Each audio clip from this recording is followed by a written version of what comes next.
आज सुनिए हिंदी की प्रतिष्ठित युवा लेखिका अंजू शर्मा जी की लिखी हुई कहानी पालना। तो शुरू करते हैं कहानी पालना। चलते हुए उसने फिर से बहुत ध्यान से सुना, वही विलाप भरा आर्तनाद करता हुआ स्वर, विकट किंतु अस्पष्ट और करुण स्वर, जैसे नेज़े की नोक पर रखे हृदय स्थल से निकली कोई कराह। कुछ और बढ़ने पर यह अस्पष्टता कमतर होती गई। एक बार फिर उसने उस पुकार को सुना, हालांकि उसे इस बार ध्यान में श्रम का किंचित भी अंश शामिल नहीं करना पड़ा था, क्योंकि स्वर इस बार बहुत स्पष्ट था, संभवतः बहुत नज़दीक भी था। वैदेही ने सूंघ लिया था उस स्वर का स्रोत। ये सामने एक छोटा सा घर था। अंधकार के दुशाले में टके किसी सितारे से टिमटिमाते उस घर के बाहर आले में रखे एक छोटे से दिए ने राह दिखाई, जिसे किसी सद्गृहिणी ने अनजान राहगीरों के लिए रखा होगा। अंधेरे में सधे हुए कदम रखते हुए शुभांग का हाथ थामे वो उसी दिशा में बढ़ने लगी। अभी पिछली शाम ही तो वे दोनों अपनी बेटियों के साथ यहाँ पहुँचे थे। शहर से दूर यहाँ इस पिछड़े हुए गांव में उनका आना उसी संयोग की एक कड़ी थी जो पिछले कुछ समय से शुभांग के जीवन में घट रहे थे। शुभांग का एक वैवाहिक आयोजन में संजय से मिलना और उसके जीवन के उस श्यामल घटाघोप के छट जाने का प्रारंभ होना भी अनायास हुआ था, जो शुभांग को अकेलेपन की शक्ल में विरासत में मिला था। एकल खुंडा है जे काय को बाटे को, भले ही लाड़ में भरकर कहती अम्मा जब वो दोनों बहनों से छिपकर ताक पर रखी मिठाई अकेले ही चट जाता, पर उसके कलेजे पर तो ठक से चोट लगती। एकल खुंडा तो और का, तेरे परपावा भी एकल हते, बाबा भी, बाबू भी और तू भी। दादी ने बहुतेरी कोशिश करी कि तेरो एक जोड़ीदार है जाए, पर लल्ला दो छोरी आए गई पर तू अकेलो ही रहो। आवाज़ को यथासंभव गंभीर बनाते हुए अम्मा कहती तो उनकी छोटी आंखें कुछ और सिकुड़ जाती, उनके चेहरे की सलवटें कुछ गहरी हो जाती और उनके चेहरे पर एक नामालूम सी पीड़ा का लेप लग जाता। अकेला? अम्मा के लेखे तो दो बहनों के होते हुए भी शुभांग अकेला ही रहा, जैसे बुआ और दादी बुआ के रहते बाबू और बाबा अकेले कहलाए गए होंगे। दरअसल ये वैचारिक पिछड़ेपन का विकट नमूना था कि बेटियों को संतति में नहीं गिना जाता था। दादी ने बहुतेरे पांव पीटे कि उनके बेटे की तरह पोता भी अकेला न रह जाए, पर जाने यह संयोग था या परिवार की विचित्र सी परंपरा थी जो पुनः इस पीढ़ी में भी कोई जोड़ीदार न मिला और बेटा अकेला ही रह गया।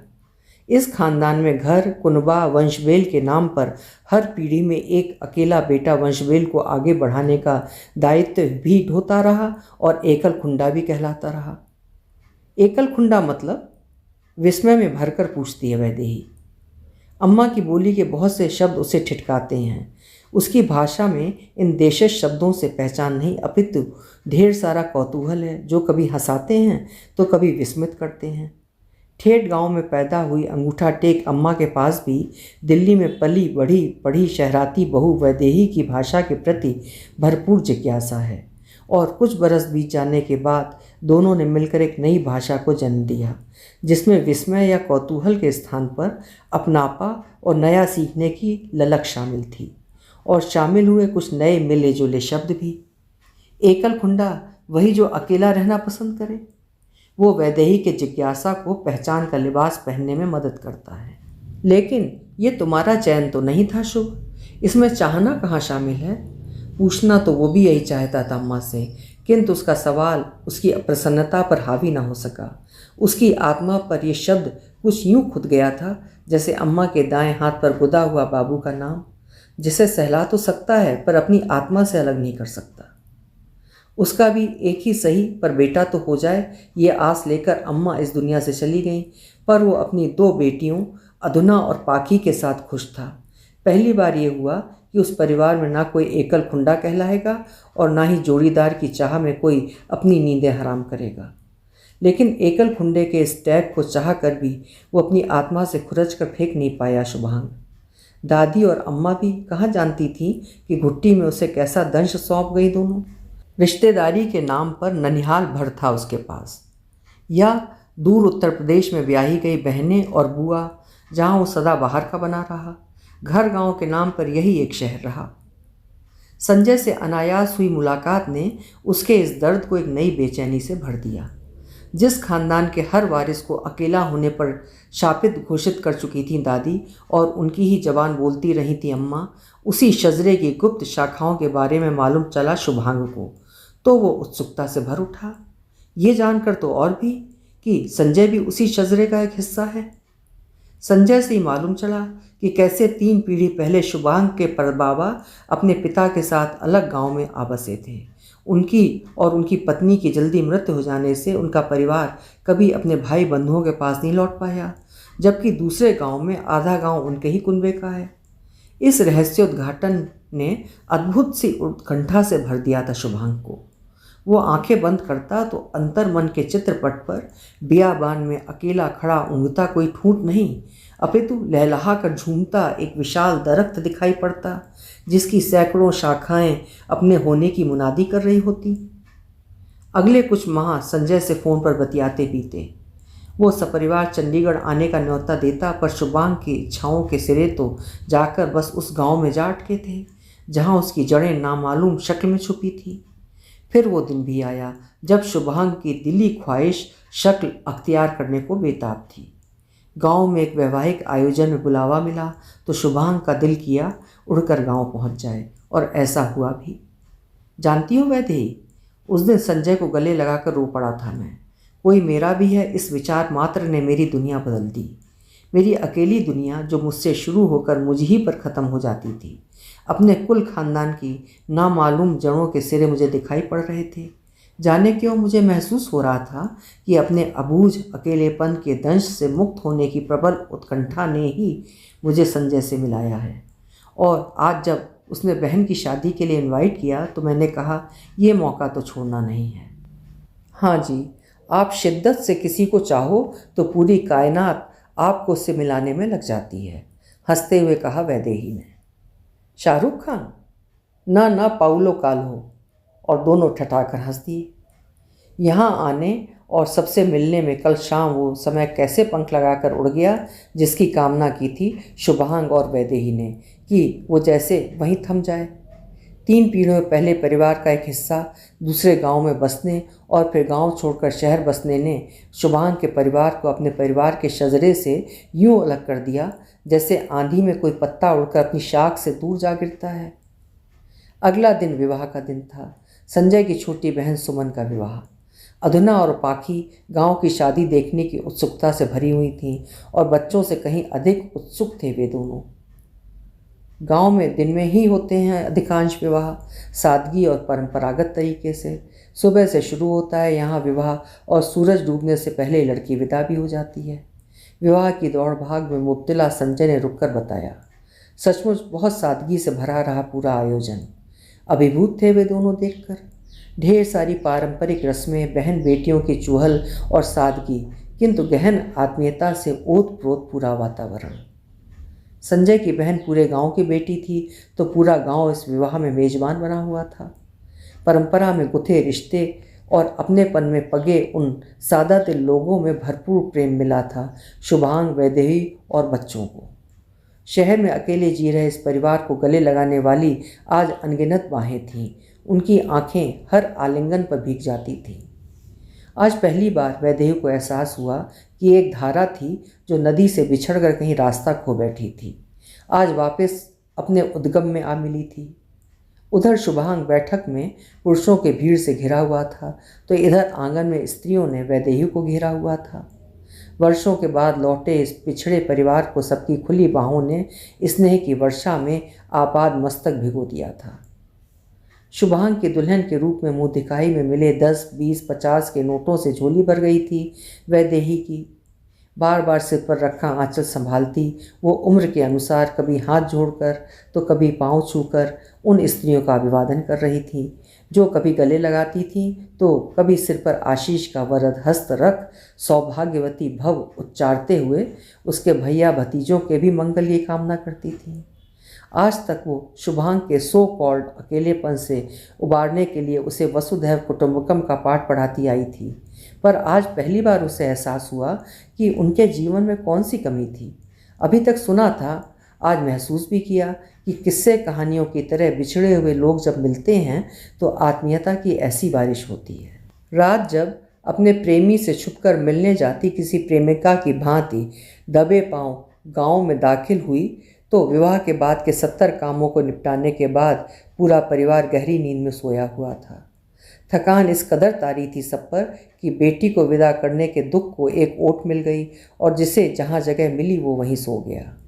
अंधेरे की चादर ने पूरे गांव को अपने आगोश में यूं ले लिया था मानो वो सबकी थकान उतारने को ख्वाहिशमंद है। छत पर बने एक बड़े से हॉलनुमा कमरे में बिछे गद्दों पर महिलाओं बच्चों के सोने का प्रबंध था। साथ के 2 अन्य कमरों में पुरुषों के सोने का प्रबंध था। कुछ लोग आंगन में और कुछ लोग छत पर बिछी चारपाइयों पर सोए हुए थे। संजय ने बताया था शाम को कि गांव के आयोजनों में सामूहिकता के कारण मौलिक संसाधनों की कभी कोई कमी नहीं महसूस होती। वैदेही को लेटते ही नींद यूं भी नहीं आती। फिर तो ये तो अनजान जगह थी। तय था कि लगभग आधी रात जगते ही बीतेगी। घर पर होती तो कोई किताब पढ़ लेती, पर यहाँ कुछ देर कमरे के आगे टहलने के बाद वो लेटकर नींद की मनुहार करना चाहती थी। उसकी आंखों के कालीन पर नींद की चहलकदमी अभी शुरू ही हुई थी कि एक विचित्र से स्वर ने उसे बाधित कर दिया। वो चौंक कर उठ बैठी। बच्चे बहुत गहरी नींद में थे। उसने चारों ओर नज़र दौड़ाई तो बल्ब की मरियल सी रोशनी में देखा कि बाकी सब लोग भी उसी तरह गहरी नींद में डूबे थे। कुछ क्षण बाद उसने फिर सोने की कोशिश की, पर इस बार प्रलाप भरे उस करुण स्वर ने दबे पांव आती नींद को फिर ठिठका दिया। इस बार स्वर में अनवरता भी शामिल रही। अब वैदेही से रुका ना गया। जाने क्यों, पर विलाप भरी एक क्षीण पुकार उसके कदम खींचती महसूस हुई। किंतु इस अनजान गांव में वो कैसे उस स्वर को तलाश सकती थी। वो कमरे से बाहर खड़ी हुई तो देखा साथ वाले कमरे से निकलकर शुभांग और संजय भी उसकी ही भांति उस स्वर की दिशा तलाश रहे थे। संजय को शायद सिगरेट की तलब खींच लाई थी और शुभांग को वो आवाज़, ये पीड़ा भरी आवाज़, जैसे कोई अपने ही जख्मों को खरोच रहा हो। ये कौन है भैया? उसकी प्रश्नाकुलता व्यग्र थी। नींद तो उड़ ही चुकी थी तो तीनों टहलते हुए सीढ़ियों की ओर बढ़ चले। ये चंद्रकांत बाबा हैं। बाबा के चचेरे भाई हैं। उम्र में उनसे कुछ बरस बड़े ही होंगे, पर आज इनकी पीढ़ी का कोई मनुष्य बाकी नहीं। बाबा भी नहीं रहे। वे एक दुर्भाग्य के अभिशाप को ढोने के लिए अकेले बच गए अपनी मृत्यु को पुकारते हैं, जो जाने कहाँ रास्ता भूल गई है। क्या हुआ है उन्हें? उनकी चीखें गूंज रही हैं, पर कोई कुछ क्यों नहीं करता? क्योंकि कोई कुछ कर सकता तो जरूर करता, और अपना सलीब तो स्वयं ही उठाना पड़ता है ना भाभी। संजय की संजीदा आवाज़ में किसी रहस्य के बीच छिपे थे। बंद कमलनी से उस रहस्य की तह में जाने को शुभांग और वैदेही दोनों ही किसी शिशु की भांति अधीर उठे। अपने हाथ की सिगरेट को पांव के नीचे कुचलकर आगे बढ़ता संजय बिना पीछे मुड़े ही चलता रहा और वे दोनों उसका अनुसरण करते रहे। एक बार रुककर उसने पीछे देखा और कुछ कदम चलकर एक पेड़ के नीचे बने बड़े से चबूतरे पर जाकर ठहर गया। वे दोनों भी उसके पास आ बैठे। उसकी निगाहें आकाश में चमकते उस तारे पर थी जो इस काली अंधेरी रात में आसमान की कालिमा में एक जुगनू की तरह टिमटिमाते हुए सुबह की उम्मीद से भरा था। संजय का गंभीर स्वर उस अंधेरी रात में करीब से आते हुए भी उसे ऐसा आभास देता था मानो कोई पिछली सदी में किसी गुप्त रहस्य की खोज में निकला कोई यायावर आज की दुनिया में भटक रहा हो। कैसा काला समय था वो। उस शाम आसमान में सूरज डूबने की तैयारी कर रहा था, पर लोगों के दिलों में मानवता का सूरज तो कब का डूब गया था। बाबा बताते थे कि देश को बंटवारे के ग्रहण ने डस लिया था। चारों ओर तबाही का आलम था। कल तक उनमें से कोई वहशी या जानवर नहीं था, पर आज इस समय उनके चेहरे खो चुके थे। हाल तक एक दूसरे के दुख सुख में साझीदार लोग आज खूंखार दरिंदों में बदल चुके थे। वे रोटियां लहू में डूब चुकी थीं जिन्हें उन्होंने सदा बांट कर खाया था। अब केवल उनके उदर में एक ही भूख बची थी, एक दूसरे को कच्चा निगल जाने की दरिंदगी भरी भूख। सभ्यता का सबसे दुर्भाग्यपूर्ण काल जिसने 2 भाइयों को एक दूसरे के लहू का प्यासा बना दिया था, हर लम्हे अपने इतिहास में क्रूरता के नए कलुषित प्रकरण जोड़ रहा था। लोगों के हृदय से करुणा, प्रेम, अहिंसा और भाईचारे जैसे भाव विलुप्त हो चुके थे। उनकी संवेदनाएं उन लाशों से ढक चुकी थीं जिनमें पाकिस्तान से लौटती रेलगाड़ियां भरी होती थीं। उन लाशों से बहता खून का दरिया उन लोगों की आंखों में उतर आया था और अब वे अपने हिस्से की मानवता की बलि चढ़ाने के लिए सड़कों पर उतर चुके थे। ऐसे ही समय में कुछ नवयुवकों का एक झुंड भी अपने ठिकाने से दूर उस मोहल्ले में घुसा जहां मुसलमानों के घर एक कतार में सहमे खड़े थे। मार काट और बदले की आग से दूषित हवा ने उनके सांसों में भी अपना जहर खोल दिया था। वे जाने किसका बदला किससे लेना चाहते थे। बाड़ा हिंदू राव में भी ये कुछ घर थे जिनके बदकिस्मत बाशिंदों ने इस पार को चुन लिया था। कहाँ जानते थे वे कि कल तक दोस्त पड़ोसी सहचर साथ रहे लोगों की अब केवल एक ही पहचान बची थी, हिंदू या मुसलमान। दौड़ते हुए वे युवक जिस घर में घुसे शायद वहाँ पहले ही मौत नग्न नृत्य करके सब लील चुकी थी। तबाही के निशान चतुर्दिश दृश्यमान थे, लेकिन उनकी मंशा पूरी न हुई। उनके हाथ की तलवार की पिपासा अधूरी रह गई। बदले की नारकीय अग्नि में उबलता रक्त और उबलने लगा। किसी के सीने में तलवार न उतार पाने की मायूसी, खींच और क्रोध उन्होंने उस मकान पर उतारनी चाही जो कभी किसी का आशियाना था। जहाँ कुछ देर पहले जीवन के किलकारियों के स्वर गूंजते होंगे, अब मौत का सन्नाटा था और सामने थी जमीन पर बिछी हुई लाशें। उनमें बहता रक्त इस बात की तस्कीद कर रहा था कि अभी कुछ समय पहले तक वे जीवन से भरपूर जीते जागते मनुष्य रहे होंगे। कहावत है कि सांप का काटा पानी भी नहीं मांगता, लेकिन जिन्हें धर्म ने काटा था वे केवल लहू मांग रहे थे। युवकों में से कुछ अपनी तलवार कृपाणों की प्यास बुझाने अगले घर की ओर बढ़ गए और वे चार पूरे घर को लूट खसोट कर अपनी क्रोधाग्नि में आहुति डाल रहे थे कि एक की नज़र वहाँ एक और रखे पालने की ओर गई। शीशम की लकड़ी से बने और हाथी दांत के काम से सजे उस नक्काशीदार पालने में टंगी छोटी घंटियों की रुंझुन समय के विनाशकारी हाहाकार से पूरी तरह अनजान थी। वो बेहद खूबसूरत पालना उस लंबे चौड़े कद्दावर 20 वर्षीय युवक की नज़रों में ठहर सा गया। वह ऐसे ठिठक गया जैसे तेज दौड़ता कोई धावक किसी मोड़ पर ठिठक कर रह जाए। उसके मन में किसी अनदेखे शिशु की किलकारी के स्वर हिलकोरे लेने लगे। गांव में रह रही अपने प्रथम शिशु के जन्म के लिए प्रतीक्षारत सुंदर युवा पत्नी का गर्भभार से तनिक क्लांत चेहरा उसके स्मृति पटल पर जगह बनाने लगा। उसने अपनी गोद में एक सुंदर स्वस्थ सलोने शिशु की हलचल को महसूस किया, जो अपनी पगथलियों को चलाते हुए उसकी छाती पर प्रहार करते हुए किलक रहा था। उसके मन के विषाद पर क्षण भर को आह्लाद का रंग चढ़ गया और वो पालने की ओर झुक गया। किंतु ये क्या! जैसे ही उसने झुककर पालने पर ढके जालीदार दुपट्टे को हटाया, उसने देखा वहाँ एक नन्हा शिशु सोया हुआ था। काल के उन क्रूर पंजों से अनभिज्ञ जो कुछ समय पहले उससे उसकी सद्य प्रसूता जननी को सदा के लिए छीन चुके थे। युवक एक क्षण को रुका, फिर जैसे किसी शैतान के टहोके से उसकी तंद्रा भंग हुई। प्रेम और करुणा पर काला अंधेरा छा गया। आंखों में पुनः वहशत का रंग उतर आया। उसकी इंसानियत ने चेहरे के घृणा भरे भावों से डरकर अपना मुंह ढक लिया और किसी कोने में जा छुपी। उसने शिशु को उठाकर वहीं जमीन पर लिटाया और पालने को कंधे पर उठाकर चलने को उद्यत हुआ। चेहरे के भाव एक बार फिर बदले जब उसके साथ आ खड़े हुए किशोर चचेरे भाई ने उसे ऐसा करने से रोका, पर उसकी आंखों में अब सुंदर से पालने में झूलते अपने शिशु का सपना था जिसे उसकी पत्नी धीरे धीरे झोंटे झुला रही थी। उसके मन में शिशु की बलैयां लेती पत्नी की तृप्ति भरी मुस्कान थी। कानों में अपने शिशु की किलकारियां गूंज रही थीं जो जल्द ही दुनिया में आने वाला था। बिल्कुल ऐसा ही पालना लाने का वायदा करके वो अपने गांव से शहर की ओर निकला था जहां उसकी नौकरी थी। जागे हुए उस यौवन शिशु का आसमान छूता रुदन उसका पीछा कर रहा था, जो शायद भूख से तड़प उठा था और जागते ही माँ की गोद तलाश रहा था, पर वो अब जल्दी वहाँ से निकल जाना चाहता था। कंधे पर पालना उठाए वो उस किशोर भाई का हाथ पकड़े हुए लगभग घसीटते हुए वहाँ से भाग चला। फिर क्या हुआ संजय? अधीरता भरे स्वर में शुभांग ने पूछा। तो उसका हाथ कसकर पकड़े हुए वैदेही कुछ और आगे सरक आई। उसकी उत्सुकता को संजय का बोलते बोलते रुक जाना अखर रहा था। हाँ बताइए ना भैया, फिर क्या हुआ? और क्या होता भाभी, इंसान पाताल में भी चला जाए तो अपने दुष्कर्म की काली छाया से मुक्ति नहीं पा सकता।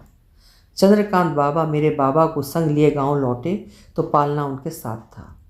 इधर उन्होंने गांव की सीमा में कदम रखा, उधर उनकी पत्नी की चीखें आकाश का सीना चीरने लगीं। मृत शिशु को जन्म देते हुए वे भी उसके साथ चिर निद्रा की गोद में समा गईं। चंद्रकांत बाबा इस दोहरे सदमे को बर्दाश्त न कर सके और मानसिक संतुलन खो बैठे। उनका अपराध बोध समय के साथ बढ़ता चला गया। हमेशा मौन रहने वाले बाबा पर जब कभी दौरा पड़ता है, अपने कानों को बंद कर चीखते हैं। वे जितना चीखते हैं, कानों में किसी शिशु का रुदन उतना ही बढ़ता चला जाता है। वे माथा रगड़ते हैं, माफ़िया मांगते हैं, पर उनका दुर्भाग्य उनकी देह से चमड़ी की भांति चिपट गया है। किसी डॉक्टर, हकीम या ओझा के पास उनका इलाज नहीं मिला। लंबा जीवन बड़े कुनबे के सहारे बीत चुका है। पिछले 10 बरस से उनकी लगभग 95 साला देह मात्र उस कमरे में सिमट कर रह गई है। अपने ही सलीब के भार को ढोते हुए वे प्रतीक्षारत हैं, पर न मुक्ति मिलती है न मृत्यु, जिसकी भीख वे दिन रात मांगा करते हैं। संजय ने गांव की सरहद पर बने उस कमरे की ओर इशारा किया जो वहां से कुछ दूर था। उस पालने का क्या हुआ संजय? अनवरत उसी दिशा में ताकते हुए शुभांग के प्रश्न के पैरों से बंधी जिज्ञासा जाने क्यों बहुत प्रबल न थी। क्या होना था? उसे भी शायद दादी की चिता के साथ फूंक दिया गया। पर जानती है भाभी, जाने ये उस अजनबी शिशु के प्रति हमारी श्रद्धांजलि है या अनिष्ट की आशंका कि हमारे पूरे परिवार में 3 पीढ़ियों से कोई अपने शिशु के लिए पालना नहीं लाता। हम सब इस अभिशाप में बराबर के साझीदार हैं। संजय के बात खत्म करते ही एक बार फिर कमरे से मुक्ति और माफ़ी की कामना से भरा वो करुण स्वर गूंजने लगा। वैदेही ने विवशता से कमरे की ओर देखा और संजय और शुभांग के पीछे चलने लगी, जो वापस घर की ओर लौट रहे थे। अपना परिवार ढूंढने निकले शुभांग के साथ अब अपनी जड़ों का पता ही नहीं, अपने एक पुरखे के पाप बोध की अभिशप्त छाया भी थी। उसने दुआ में दोनों हाथ उठा दिए। अभी आप सुन रहे थे अंजू शर्मा जी की लिखी हुई हृदय स्पर्शी कहानी पालना। कहानी आपको कैसी लगी कमेंट सेक्शन में अपने विचार लिखिएगा। कल मिलेंगे। आपका समय शुभ हो।